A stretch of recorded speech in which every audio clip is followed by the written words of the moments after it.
Hi, welcome to another exciting episode of Transcend the Thinking Christian Talk Show. Unlocking truth.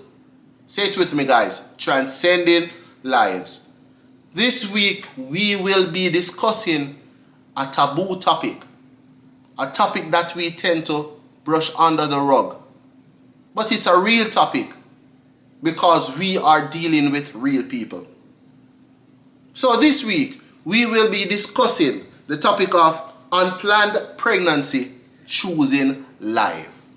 Unplanned pregnancy, choosing life. And I am excited to have somebody that is dear to me because she is my baby sister, the wash belly of the family, the lovely Miss Alecia Brown.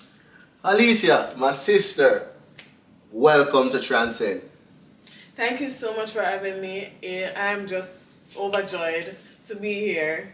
Guys, let me tell you, I am super proud and excited to be sharing this platform with my baby sister due to the fact because she is the biggest fan of Transcend, one of our, super fan.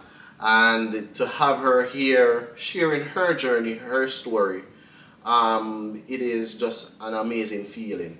Alecia, so we want to jump straight into it because you have a lot to say, and Yes, we wanna dive straight into it.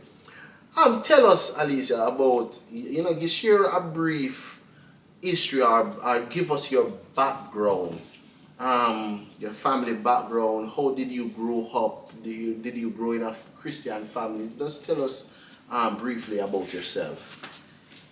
So as you said, I'm the fifth child, and yes, I did grow up in a Christian home. Christian principles all over. Definitely.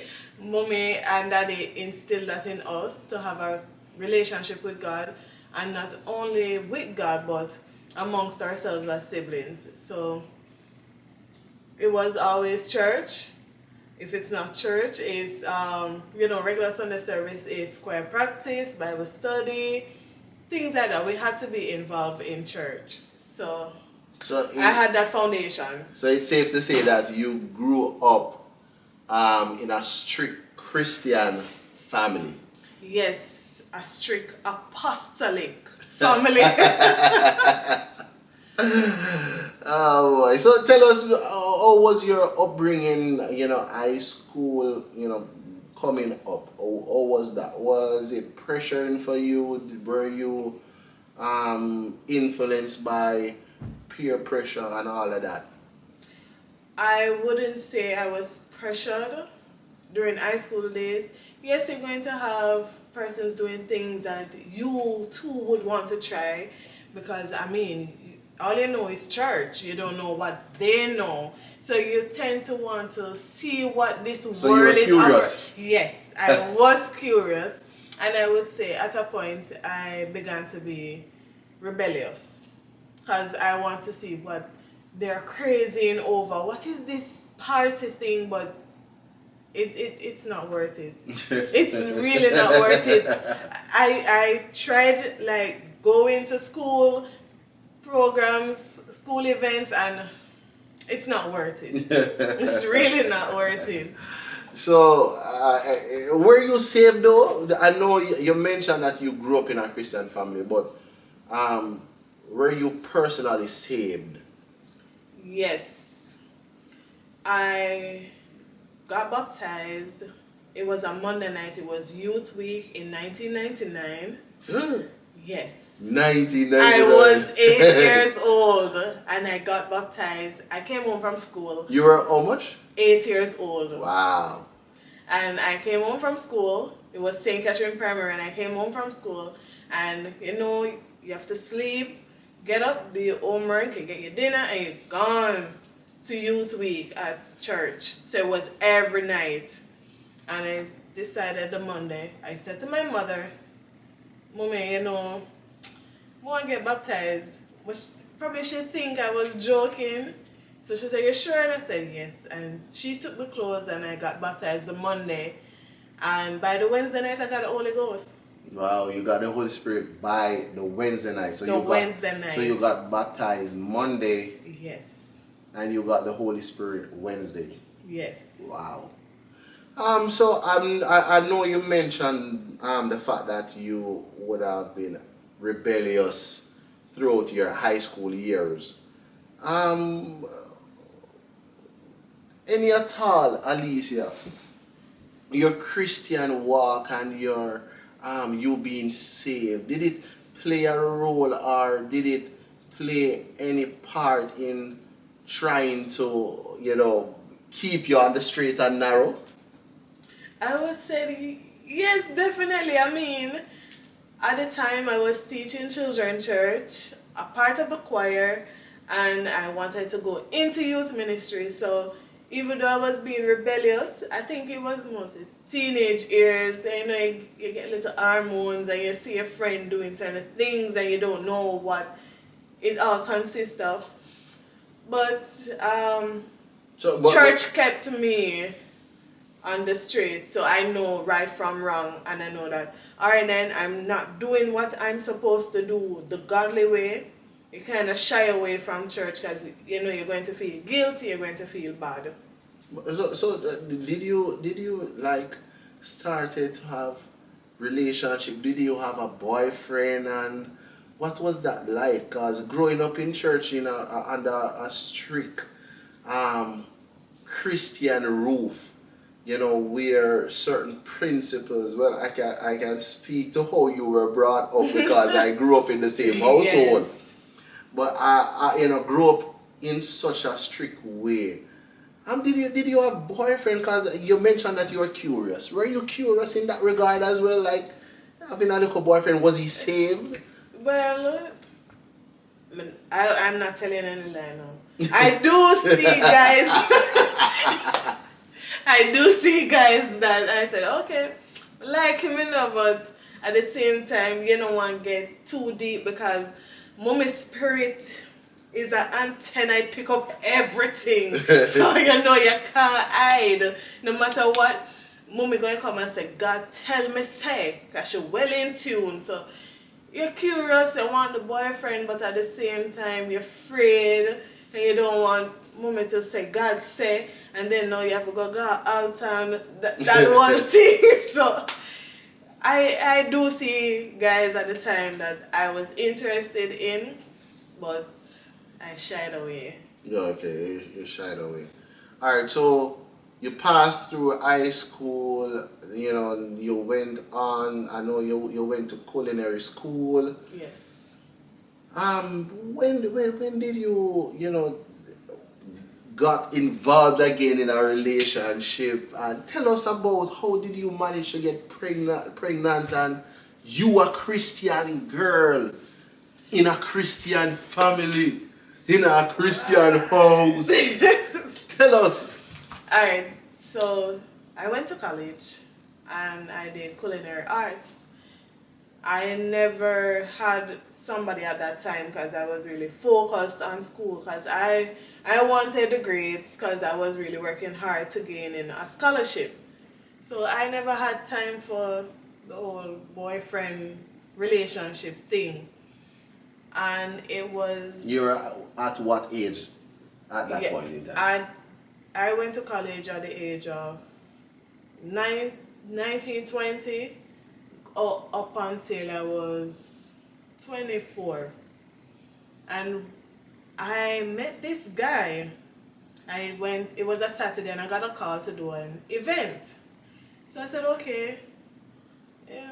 Because you were... I finished college at this time. Oh, so you finished college and yeah. you were now catering for different events and stuff. Yes, I was doing my own catering. Because I couldn't get a job. I would have to relocate from home and probably go on the North Coast. And to be honest, a part of me wanted to go, but the next side of me didn't want to go. Because, you're going to be rough with church, and Mommy really wants us to have that firm foundation with God. So even if we're on our own, we know how to stand up, how to balance, and know how to talk to God. So I did the event. I got a call on Saturday, and I did the event.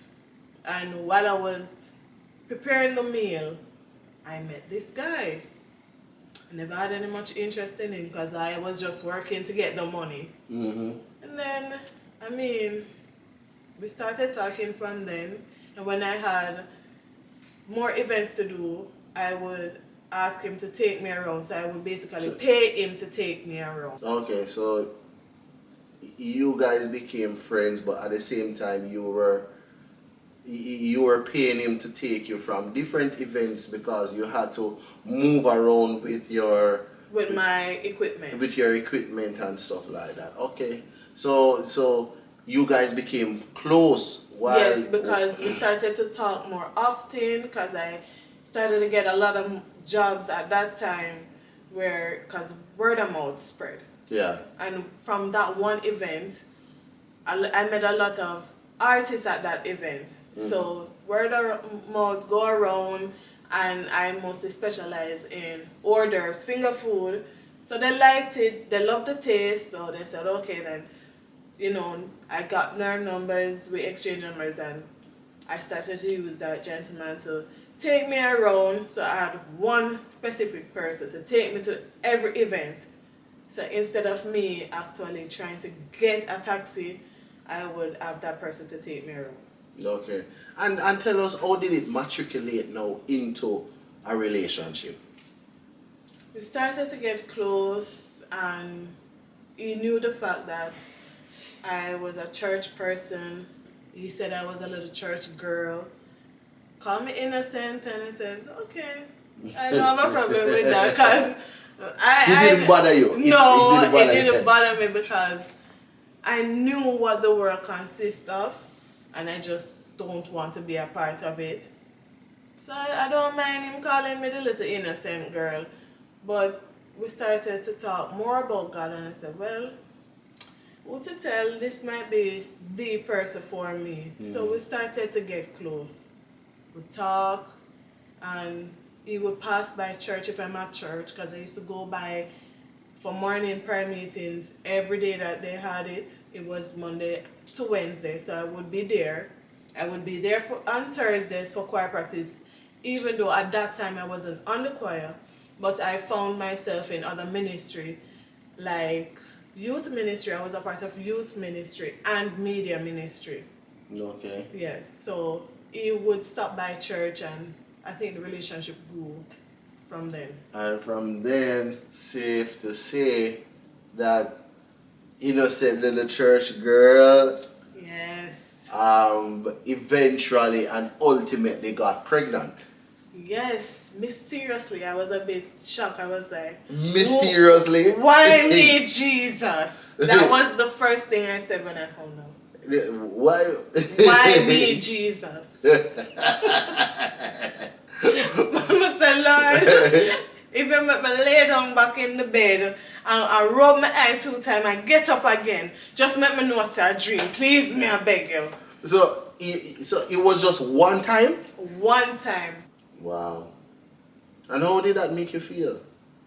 Knowing that you had so much going for you at the time, you were involved in many different ministries in church. You were also, your business, doing catering. It was... And working towards gaining the scholarship, at which I did gain, but because I got pregnant. Yeah, I remember that. So yeah. Your business was now taking off. I remember personally, at that time you were getting a lot of calls to do this, yes, to do weddings, that, to do parties, weddings, parties. And just like that, you got pregnant. Honestly, How did you feel? I felt bad. I was like, that everything we put on, why this? And why no? And the fact that I didn't even know I was pregnant. But this man was telling me I was pregnant. One time. And all your dreams came crumbling down just like that. Everything came crumbling down. Wow. So tell us now, Alecia. When you found out, did that change your attitude towards him, or you still, felt some amount of love and affection for him? I was angry. Yeah. And I said to him that, why did you do this? And his words was, I'm not going to leave you. I did it because I love you and I know that if you went overseas, I would get you back. So basically, quote unquote, as Jamaicans would say, he did it to hold you. Yes. To hold you, for my North American friends. So what was that conversation like though with your mom? I cried. I wiped the tears. When mommy said, come eat some breakfast now, you're not hungry. I'm like, no, because in my mind I said, probably if I starve myself, then things will go downhill. And then now I'm going to the hospital and sick and then things will just disappear. And because like, how am I going to tell my family this? And she said, you know, eat from morning, man. And me like, Jesus, me ask God, just, me drop off 5 stairs and something just happen. Like, so you were hoping for something to happen to something drastic to happen. So that the pregnancy would just go away. Just go away. But you didn't want to do anything. I didn't want to do anything. I wanted to just mysteriously happen.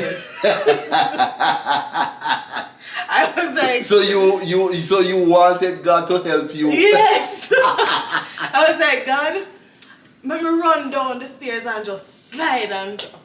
Well, you could have broke your foot. You could have broke your foot and still kept the baby. I was like, Lord, it's best I starve myself. I thought about so many things and I was like, Lord, I forgot to pack up my stuff then. Because in our family, it's you get your career, you get married, and you have kids.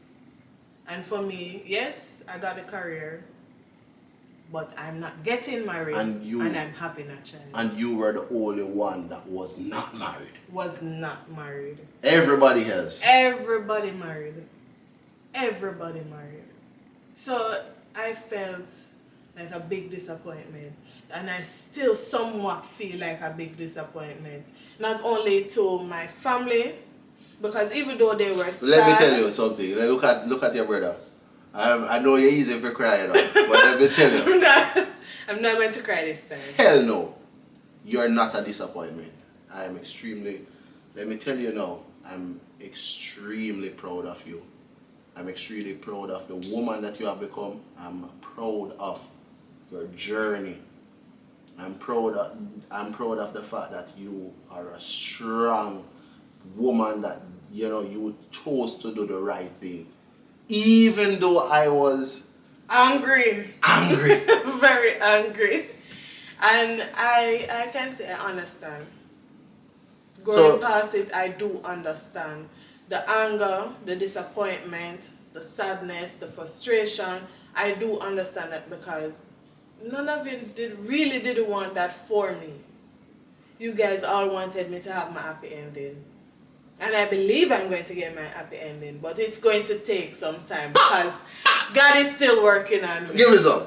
God is still working on me. But, alright, so going back to mommy. So tell us now, how did that conversation go? She wanted you to eat something you didn't want to eat. How did you break that to her?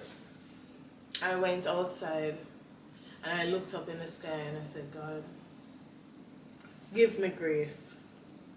May I ask you for your mercy one more time. And she see the tears in my eye and she said, "One tear." And I couldn't hold it. The tears just start running. And she said, "Lisa, you alright?" And I said, "Mommy, I don't know what to tell you. But I feel like me your worst disappointment." And she just does so. "Why you say that?" She said, "Lisa, you're pregnant?" And I just hold on my head and I cry. And she hugged me up. She hugged you. She hugged me. And she said, this I know what I want for you. But God have a plan in everything. She said, hold up your head. If this are your shame, wear your shame. But hold up your head. That's what mommy said to you. Mommy tell me that. Good God Almighty. She said, hold up your head. And if this are your shame, we are going to wear the shame. She said, we are going to wear the shame. Yeah. Wow. And I didn't want to go to church. I didn't want to go to church. But I told the leaders for the ministries I was in what happened. So you told them before you told the rest of them? No. Alright. I told mommy first. Yeah. And she said, okay.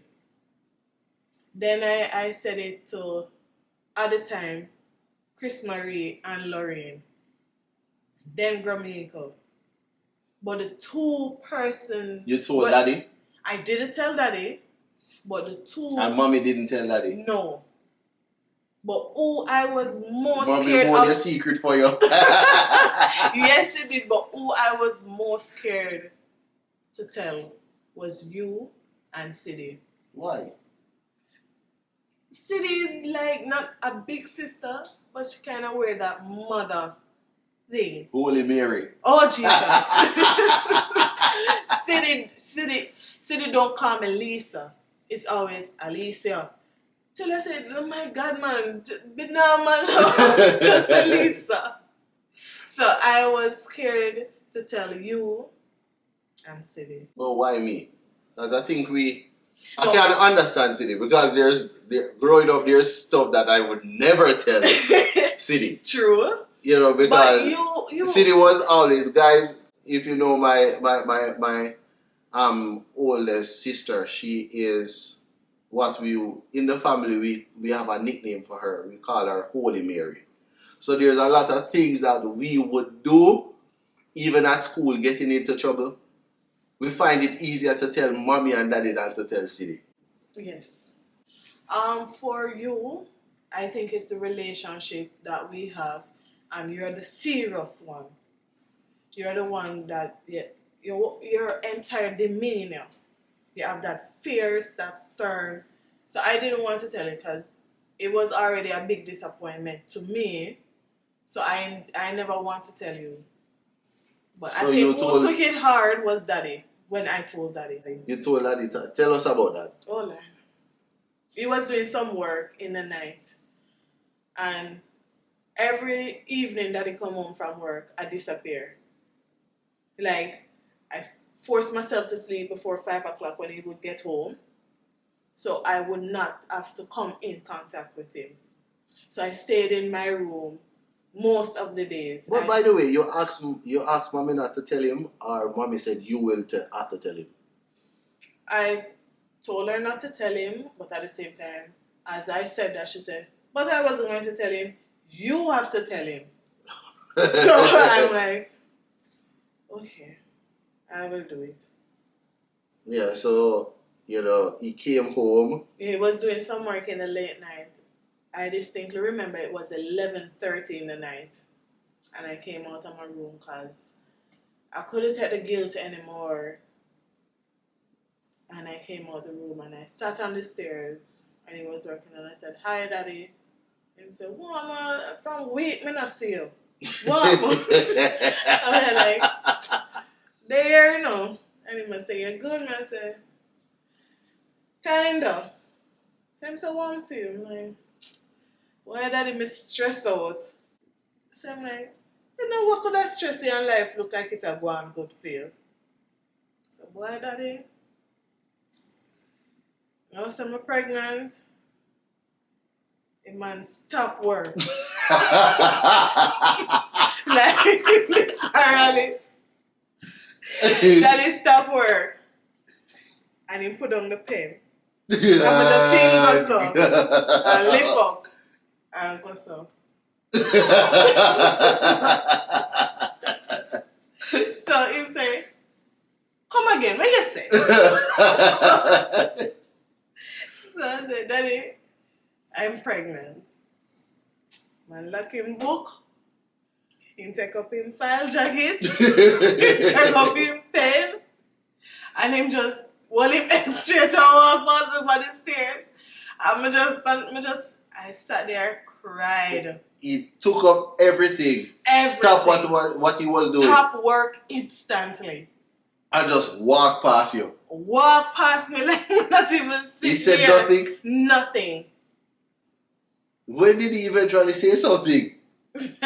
Christmas Eve. Like I found out in December. It was the 5th of December I found out.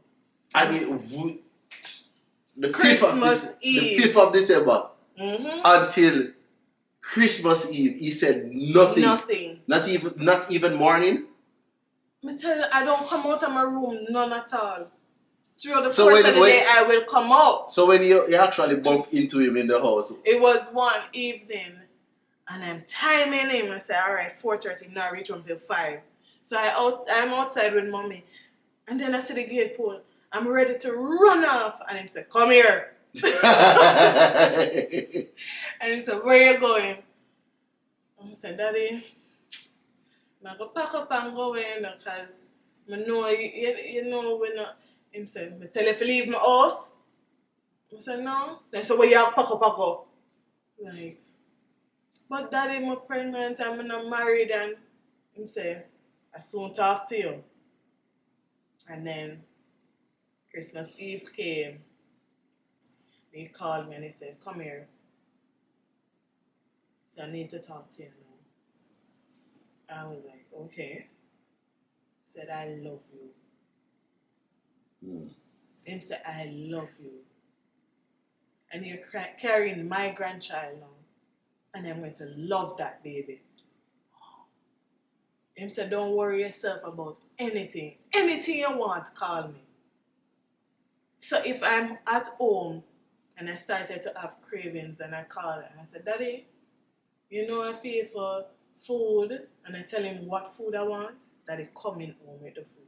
So basically then, it's almost as if from the 5th of December to New Year's Eve, that was his time period of bringing himself to the realization of the situation. Yes.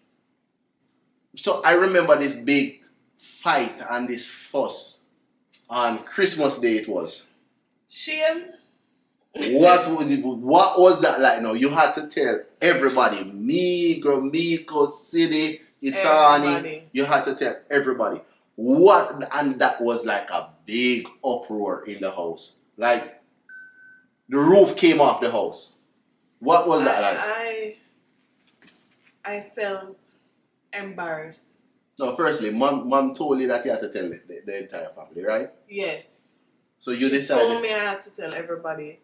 And not only tell them, but basically I would apologize. You have to apologize to the family. Yes. You know, older siblings, Christian background. Are you not the apologetic No, type? no. Definitely no. But I felt bad. It's like the world fell. Guys, my sister called us on that night. It was nothing short of chaos when she brought the news. It was one of the most memorable nights, ever in our family history, and not for a good reason. Well, it's a good reason now because we love our niece, but at the time it wasn't a good reason, and it was a big uproar. Did you felt like attacked? Did you? I felt attacked. I know based on the situation. Who gave you the hardest time? No, you. I was like, Jesus. Lord, give me strength. You gave me the hardest time. I don't even remember what I said to you. Oh, you just not talk to me? Even when you see me at church, you walk past me like I'm invisible. Because I went to church throughout the entire pregnancy. I went to church even the day before I had told him. I don't remember doing that though. Yeah, it's just emotions. I think it was mostly disappointment. You were disappointed. No, I was disappointed because, you know, even now you are a full grown woman and you're still my baby sister. Like I don't. And that is the problem. And that is the problem. I don't think all of my siblings see me as an adult. I think you guys constantly see me as this baby. Then you're going to come and say, "Oh, my little sister." You don't see me as an adult. To be honest with you, like I know you're a grown woman now and you're a mother, but if I'm gonna be honest with you, I don't see you as an adult. You see, you guys don't see me as an adult. So probably that's the issue. Like I remember that night and I remember being so like I was pregnant. What? I was shocked and I was disappointed. I was angry. I felt like you let the family down. I kind of still feel that way. Not no. I don't feel that way now. Yeah, but I feel that way. Yeah. I'm going to explain why. Because even after going through that, that's where I believe my spiritual life really grew with God. Because I'm now a mother and I have to now stand on my feet. I can't rely on my mother to now be praying for my child. I have to pray for my child. I have to develop that relationship with God so she can see me and know that, all right then, my mom is praying. I can pray too. But then I look at it like, sometimes I just like, sure, am I doing the right thing? Definitely, yes. Definitely. But was it easy, like, after getting pregnant and having your baby, was it easy facing the church and, you know, people in the church are going to talk about you? And well, that really didn't shake me because I went to church throughout my entire so you pregnancy. didn't care what they were saying? They did talk. Yeah. Most of them thought that, I heard remarks that, I think I'm from church, a teenager should have breed. And in Jamaican terms, you know what that means. It's like something bad. So you're saying that people in church at the time, and for our North American friends, that phrase that my sister just used, it refers to getting pregnant. So you're saying that people in church said that they thought that you would have gotten pregnant from you were in your teens? Yes. How did that make you feel? A little bit discouraged. I was like, well, if this is church and if this is Christianity, I don't want to be a part of it. But you know our mother, because I've had so many questions. I asked mommy so many questions because I was mostly angry. I was sad. I lacked forgiveness, as I'm saying that. Why should I forgive myself for what I've allowed myself to fall in? Because it takes one moment to do something bad. While you know you have your conscience going to tell you, don't. But at the same time, you suppress it and do something wrong. And she said to me that, one thing I'm going to tell you, don't curse God. She said, ask your questions, but don't curse God.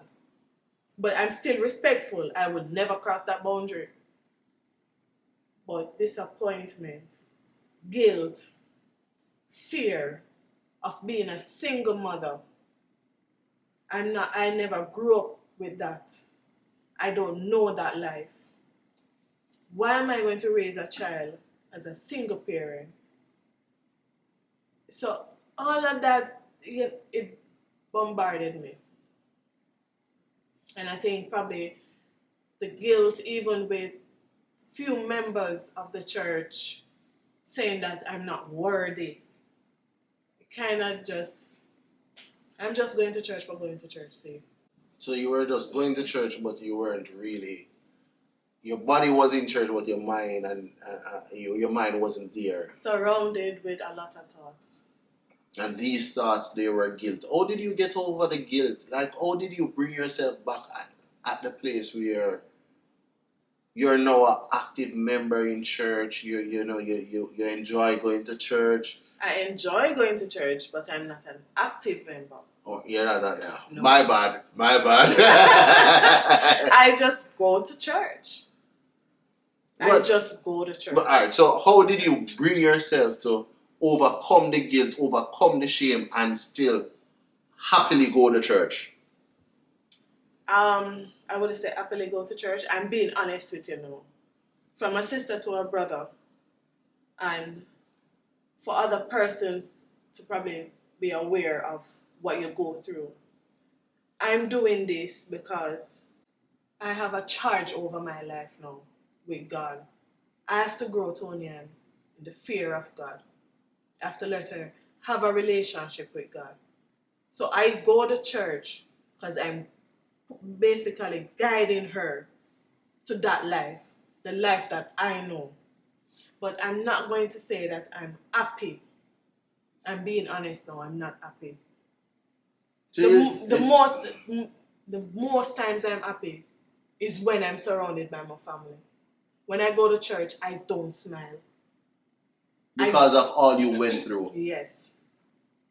Because even when I came off my probation and I reapplied for media ministry and youth ministry again, I was denied by media ministry. Wow.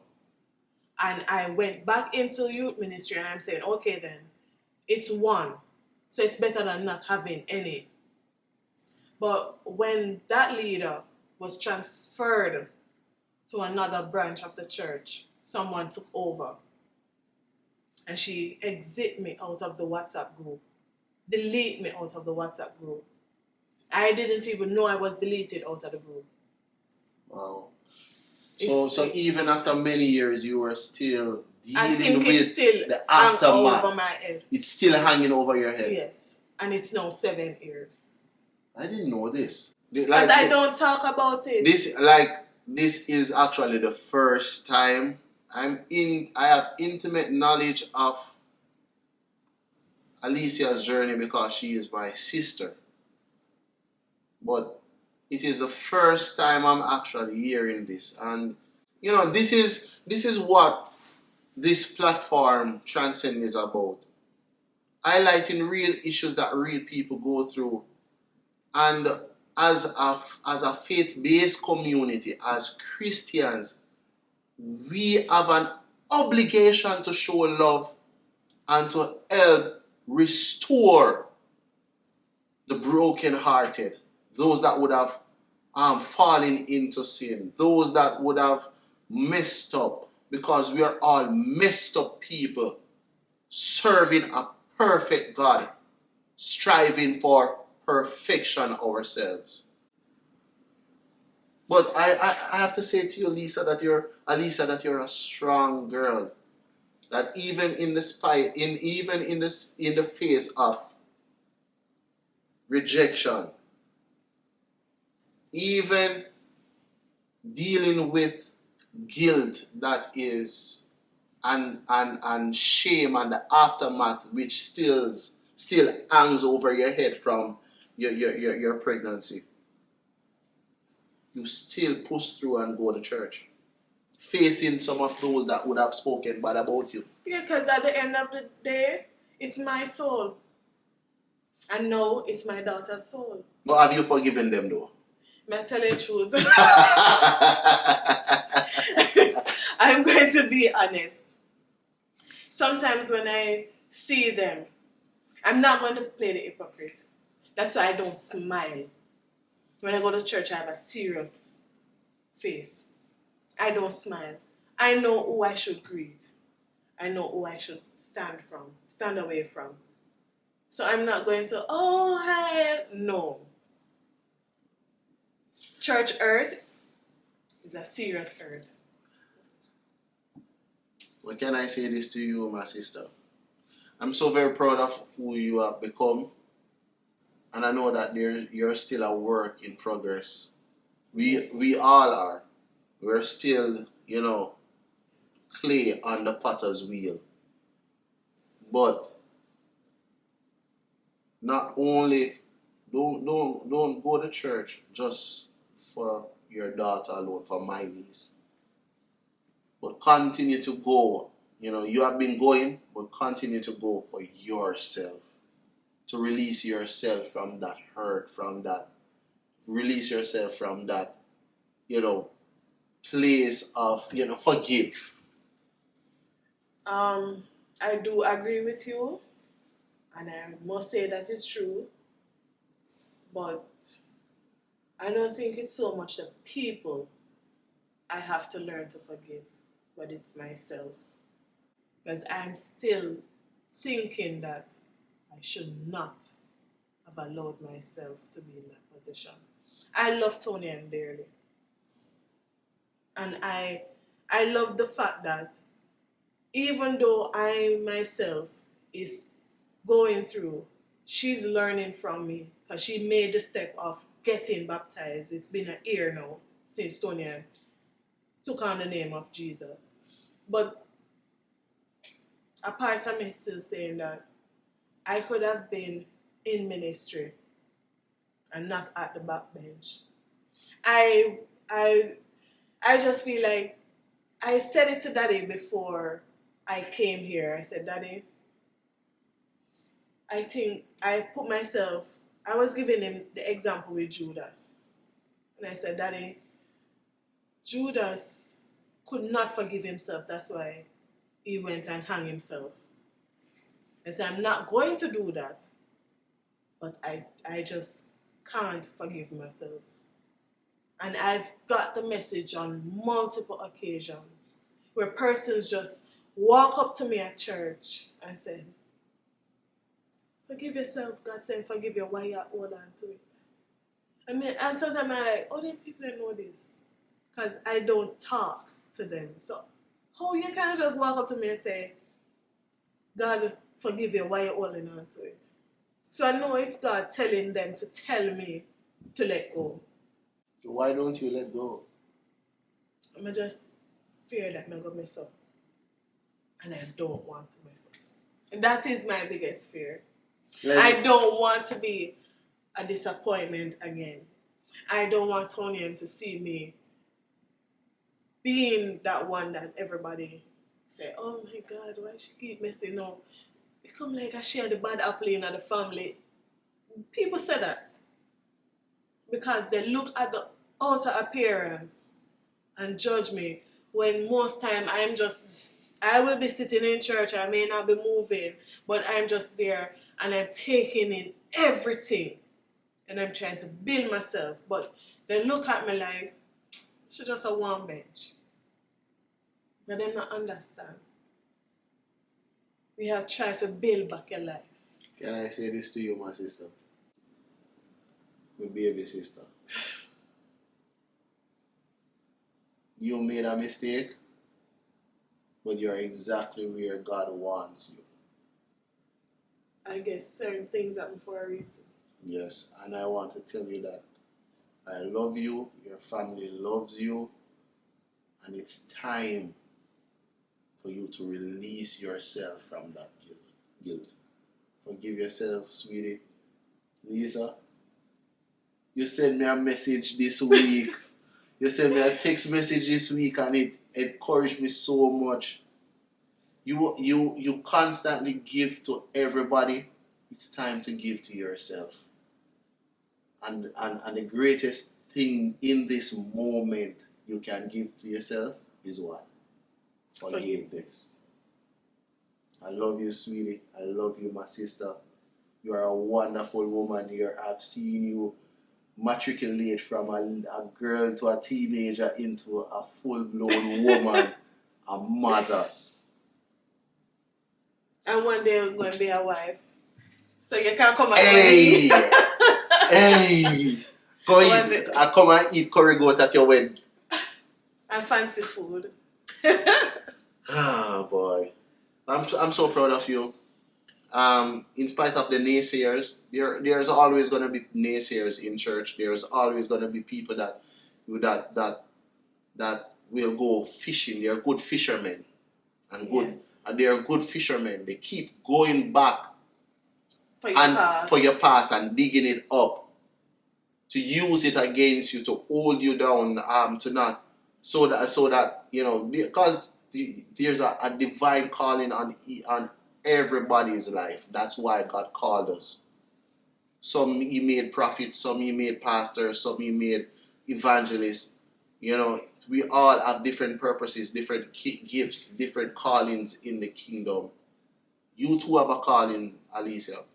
And I say to you, my sister, don't allow anybody to distract you, to take away from that calling. Walk in your purpose. Walk in your calling. I love you. I love you too. This is what it's all about, guys. Transcenders. This platform is a platform to mend the broken hearts, to lift those that are distressed, to promote not only physical healing, but spiritual healing, mental healing, emotional healing. And we do this by promoting God and His divine forgiveness that we all benefit from. Alecia, before we go, I want you, I know you still have, you know, your own little struggles and things that you deal with, but I want you to look in that camera.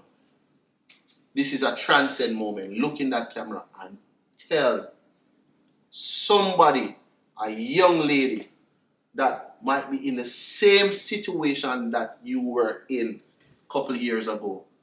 Tell them how they can overcome. First, build a relationship with God. It's going to help you. You're going to need it as well. Don't give up. Don't give up, because you're not only doing this for you now, but you're doing this for the child they are carrying. Keep your head up, go to church, and work on building yourself with God. That's the best advice I can give you, because you're not going to be the first, and you definitely won't be the last person who's going to be in this position. Just keep focused, work hard towards your dream, and keep a relationship with God.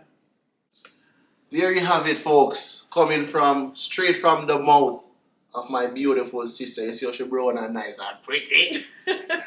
You know, I know that one of these days I will be putting on a nice suit and I will be at her when cheering her on, saying, "Go, Lisa, go!" I'm so proud of you. I will be proud then because I am proud now. There you have it, Transcenders, where we bring to you real topic, because we know that in this life, in church, we have real people with real issues. If you like what you have heard, let me ask you at this very minute, this second, this hour, go ahead and click that like, share, subscribe button right here below. Go ahead, Alecia, right here below. Support what we're doing. Unlocking truth. Transcending lives. Thank you for joining us on another, may I say, touching episode of Transcend. Your Christian thinking talk show. Unlocking truth. Transcending life. Until next time, I'll see you where we will bring to you another real topic, because you're a real person with real issues. Thank you. Walk good and God bless.